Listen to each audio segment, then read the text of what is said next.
You're sitting at your kitchen table on a Sunday morning, coffee going cold, looking at a number on your phone that shouldn't mean anything yet, not really, not at this stage.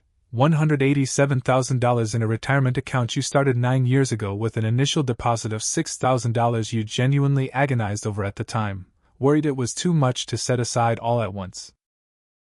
Nothing about your actual life looks different this morning. Same apartment, same car with 90,000 miles on it, same job you've had for 6 years, same modest grocery list on the counter next to your coffee. And yet you notice something, sitting there, that you can't quite explain to anyone who hasn't lived through this exact moment, a specific, quiet shift in how you're reading the number, one that has nothing to do with the total itself and everything to do with the sentence that runs through your head, unbidden, for the first time in 9 years of contributing to this account. That grew by more this year than I actually put into it. You check the math twice, because it seems almost too strange to be real. You contributed $19,000 this year, a number you know precisely because you've tracked it religiously since the beginning. The account grew by $23,400. The market did more work this year than your own paycheck did, and you sit there with your cold coffee, turning that fact over, because it's the first time in 9 years that this specific sentence has ever been true, and something in your chest registers it before your actual brain fully catches up to what it means. This is the first sign almost nobody recognizes when it actually happens, because it doesn't look like anything at all. It looks like a Sunday morning, cold coffee, an ordinary number on a screen. But it's the exact moment your money stops being a record of your labor and starts, quietly, becoming its own separate worker, one that doesn't need you to keep showing up in order to keep producing. This is the part almost nobody explains accurately before you live it.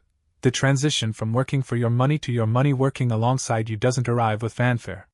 It arrives as a single quiet Sunday, a number you almost don't notice, and a sentence in your head you don't fully understand the weight of until years later, looking back. You remember, distinctly, the year you started 9 years earlier, sitting at a different, cheaper kitchen table in a different apartment, deciding to open the account at all only after a coworker named Fenimore mentioned, almost offhand, that he'd been putting money into an index fund for years and it had basically doubled. A phrase that sounded, at the time, more like a rumor about someone else's luck than something available to you. You put in $6,000 that first year, an amount that felt enormous relative to your actual income, the result of skipping a vacation you'd been planning and eating considerably worse than you'd have liked for several months. You remember checking the account almost daily that first year, watching it move up $80, down $120, a specific, low-grade anxiety running underneath every check, because the whole thing still felt, at that stage, like gambling dressed up in a more respectable costume. By year 3, the checking slowed to once a month. By year 5, once a quarter, mostly out of habit rather than anxiety. The account had grown, steadily, unremarkably, the way these things do in the middle years, contributions outpacing growth nearly every single year, a fact you didn't consciously track but that had quietly shaped your entire relationship to the account. This was still, fundamentally, a record of your own labor, dollar for dollar, with modest market seasoning added on top. For the first several years, an investment account is really just a very slow, very patient version of a savings account, and almost nobody tells you that the actual character of the thing changes completely, at some specific, unpredictable point, from a record of what you put into something that starts, quietly, generating more than you're putting in at all. The Sunday morning realization doesn't feel like triumph, exactly, and this surprises you, because you'd have assumed, 9 years earlier, that crossing this specific threshold would feel like a genuine milestone worth celebrating. What it actually feels like, sitting there with the cold coffee, is something closer to disorientation, a specific, quiet vertigo, the sense of a machine you built slowly, piece by piece, with your own hands, finally starting to run under its own power for the first time. You mentioned this feeling, later that week, to your friend Oduya, who crossed this same threshold about 2 years before you did, and she nods immediately, recognizing the exact sensation you're describing before you've even finished explaining it. "Nobody tells you it's going to feel weird," she says. "You spend years thinking bigger numbers will feel better. The actual crossing point doesn't feel like winning. It feels like realizing you built something that doesn't need you anymore, and that's a stranger feeling than anyone prepares you for." You think about that phrase for weeks afterward, doesn't need you anymore, because it captures something you hadn't had language for. For 9 years, the account's growth was tethered directly to your own effort, your own discipline, your own willingness to skip vacations and eat worse for a while. The moment the market's contribution outpaces your own isn't really about money at all. It's the first evidence that the machine you built has developed a kind of independence from the hands that built it, a specific, disorienting form of success that looks, from the outside, exactly like nothing happening at all. The first sign your investments are changing your life isn't a bigger house or a nicer car. It's the specific, quiet vertigo of realizing that something you built slowly, out of your own discipline, has started running under a power that isn't entirely yours anymore, and that feeling arrives long before any of the visible signs of wealth ever will.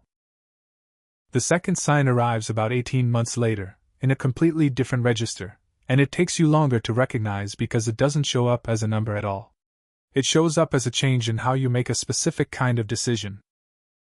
Your car, at 94,000 miles now, needs a genuinely significant repair, close to $2,000, the kind of expense that, 5 years earlier, would have triggered a specific, familiar spiral, checking your checking account balance 3 times in a single day, running mental math about whether to put it on a card, feeling a tightness in your chest that lasted for the better part of a week.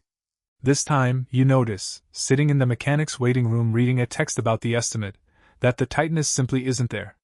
You approve the repair, transfer the money from a modest cash buffer you built specifically for exactly this kind of expense, and go back to reading your book, and it isn't until you're driving home, repaired car humming along fine, that you notice the absence of the spiral at all, retroactively, the way you notice a headache only after it's gone. You realize, driving home, that this specific calm isn't really about the $2,000. It's about a background sense of the whole system working, the investment account growing quietly in the background, the emergency fund doing its job without drama, a specific architecture you built slowly over years finally operating smoothly enough that a $2,000 surprise simply doesn't register as a crisis the way it once would have.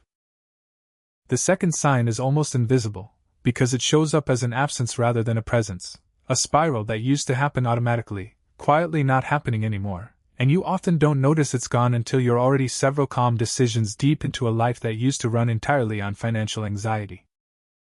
The third sign arrives at work, of all places, in a conversation with your manager, Priscilla, about a new project she wants you to lead, one that would mean significantly more hours for the next several months in exchange for a title bump and a modest raise you'd have jumped at instantly 2 years earlier. You find yourself, in this meeting, actually weighing the offer rather than reflexively accepting it, a specific, new kind of deliberation that surprises you as you're doing it.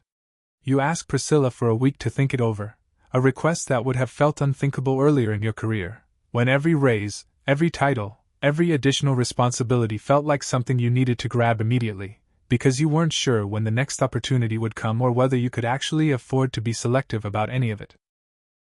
You spend that week doing something you've never done before with a career decision, running the actual math on what the extra hours would cost you, not just in additional pay, but in time away from things you've realized somewhere in the last 2 years you actually value, evenings with your partner, a hobby you'd quietly picked back up, sleep you'd been sacrificing for years without ever really deciding to. You turn the project down, gently, professionally, and Priscilla, mildly surprised, respects the decision without any friction at all. And you drive home that evening feeling a specific, new kind of clarity you don't fully recognize until later that night. You'd made a career decision, for the first time in your adult life, based on what you actually wanted rather than what you felt you couldn't afford to pass up. The third sign is the strangest one, because it doesn't happen anywhere near your bank account at all. It happens in a career decision, the moment you notice yourself weighing a choice on its actual merits instead of reflexively grabbing it out of scarcity, and that shift, more than any number on any statement, is the first real evidence that the machine you built is starting to buy you something money was never really about in the first place, the specific freedom to choose. Odia, 2 years further into this than you, tells you something at dinner one night that reframes the whole trajectory for you, delivered with the specific, hard-won clarity of someone who's already lived through the next chapter you're only just entering. The weird part, she says, isn't the first time the market outgrows your contribution. It's the first time it happens 2 years in a row, and you realize it's not a fluke, it's just what the account does now, on its own, regardless of whether you have a good year or a bad one at work. She tells you this happened to her the previous year, that her account grew by more than her entire annual salary, a fact she says almost matter-of-factly, though you can tell, watching her say it, that some part of her is still adjusting to how strange that sentence actually is. You think about this the whole drive home, doing quiet math about your own trajectory, understanding, for the first time with real clarity, that the Sunday morning realization 9 months earlier wasn't a one-time event. It was the first data point in a pattern that, if you keep doing exactly what you've been doing, is going to repeat itself, then compound on itself, then eventually dwarf your own labor so completely that the account will have, in every meaningful sense, become its own separate, independent source of your family's actual financial life. The first sign is a single strange Sunday. The pattern that follows it, if you let it keep running, quietly becomes the entire architecture of a different kind of life, one where your own labor was never actually the destination. It was just the initial fuel, necessary for exactly as long as it took the engine to finally start running on its own. You're at your kitchen table again, a year after that first cold coffee Sunday, checking the same account, and the sentence runs through your head again, this time without the disorientation, this time as simply a fact you've become used to living alongside. The market grew the account by more than you contributed, for the second year running, exactly the pattern Odia described. You don't feel triumphant, still, the way you'd have expected to feel 9 years earlier, imagining this exact moment from a much cheaper kitchen table in a much smaller apartment. You feel, instead, something quieter and more durable, a specific, settled understanding that the machine is running now, genuinely running, under its own power, and your job, going forward, isn't to keep building it from scratch every year the way you did in the beginning. It's just to keep feeding it, steadily, and get out of its way, and let the years do something your own labor, however disciplined, was never actually going to be able to do alone. You finish your coffee, still cold, the way it always is by the time you actually get around to drinking it, and you close the app, and you go about the rest of your ordinary Sunday, in an apartment that looks exactly the same as it did 9 years ago, driving a car with too many miles on it, living a life that would look, from the outside, entirely unchanged, and understanding, finally, that the actual change was never going to be visible from the outside at all. It was going to be a sentence, running quietly through your head on an ordinary morning, the first evidence that something you built slowly, with your own 2 hands, had finally learned how to run without them.